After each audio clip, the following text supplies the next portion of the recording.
ప్రభుత్వం ఏర్పాటై ఒక నెలైన కాకముందే విమర్శల మంత్రి సీతక్క మావి అమలు కాని హామీలనే ముందు బీఆర్ఎస్ హామీల సంగతి ఏంది?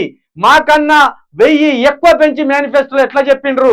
మా రుణమాఫీతో పాటు అన్ని హామీలను తప్పకుండా అమలు చేస్తాం.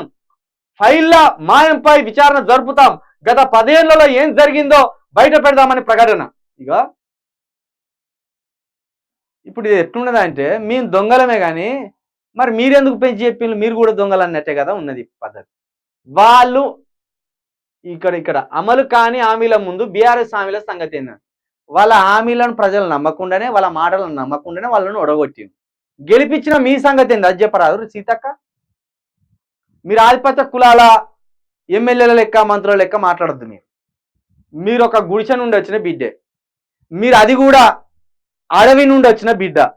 ఇదే ప్రజల అణచివేతకు, ఇదే గిరిజన బిడ్డల అణచివేతకు ఓర్చుకోలేక తుపాకీ బట్టి నక్సలైట్లకు పోయి ప్రజల తరపున కొట్లాడిన బిడ్డ. కాబట్టి మీరు ఇప్పటికి కూడా మీ మనస్తత్వం నక్సలైట్ లెక్కనే ఉండాలి. నేను మంత్రి అయినా నా పోకటంతా ఇప్పుడు ఆధిపత్య కులాలకు చెందిన మంత్రుల లెక్క ఉంటారు అంటే మీరు ప్రజలకు దూరం అవుతారు. ఇప్పుడు సీతక్క అడుగు అడుగున సవాళ్ళే. ఇక ఎందుకంటే ఈమె మన బిడ్డన ఆధిపత్య కులాలకు తొత్త అనేది తెలిసిపోతుంది. ఎందుకంటే మంత్రి పదవి అనేది ముళ్ళ కిరీటం. ఇప్పుడు ఇక అడుగడుగున సవాళ్ళే ఉంటాయి. ఇక ఇప్పుడు ములుగు ప్రాంతాన్ని ఏ విధంగా అభివృద్ధి చేస్తారనేది సీతక్కకు ఇప్పుడు పెను సవాళ్ళుగా. కేటీఆర్ మాట్లాడతాడు, 100 మాట్లాడతాడు, 1,00,000 మాట్లాడతాడు. అసలు అమలు కాని హామీలనే అంటాడు ఆయన. నువ్వు ఎట్లా అమలు చేస్తావు చెప్పు?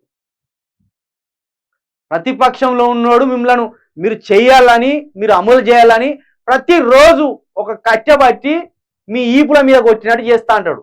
అది భరిస్తూనే మీరు అమలు చేస్తూ వాళ్ళని తిప్పి కొట్టినట్టు చేయాలి. అక్కడ సక్సెస్ అయినట్టు. మీరు ఆయన అనగానే మీ సంగతి ఏంది? మేమంటే హామీలు ఇచ్చినాం, మరి మీ సంగతి ఓడిపోయారు కదా వాళ్ళు. వాళ్ళ వల్ల కాదని వాళ్ళని ఓడగొట్టి పక్కన పెట్టింది కదా. కృషిలు ఉన్నది మీరు కదా, మరి కుర్చీలో కూర్చొని చేయవలసింది మీరు కదా. మళ్ళీ నీ హామీలు ఏందని ఓడిపోయినోని పట్టుకొని అడుగుతావు ఎందుకు? ఓడిపోయినోని పట్టుకొని అడుగుతావా గెలిచిన దానివి చేయాలి కానీ? అంటే ఇప్పుడు కాలు రెక్కలు లేనివానికి పరుగు పందెం పెడతానో చూడు రాన్నట్టున్నది కథ.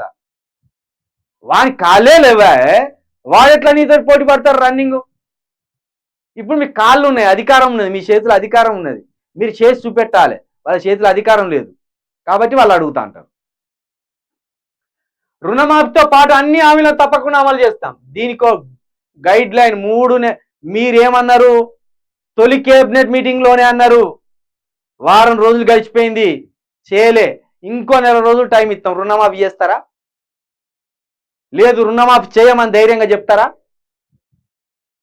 ఇప్పుడు బాయిల దగ్గరికి పోయి ప్రతి బావి దగ్గరికి పోయి కరెంట్ వస్తుందా లేదా అని కూడా చెక్ చేయవలసిన అవసరం ఉన్నది. 24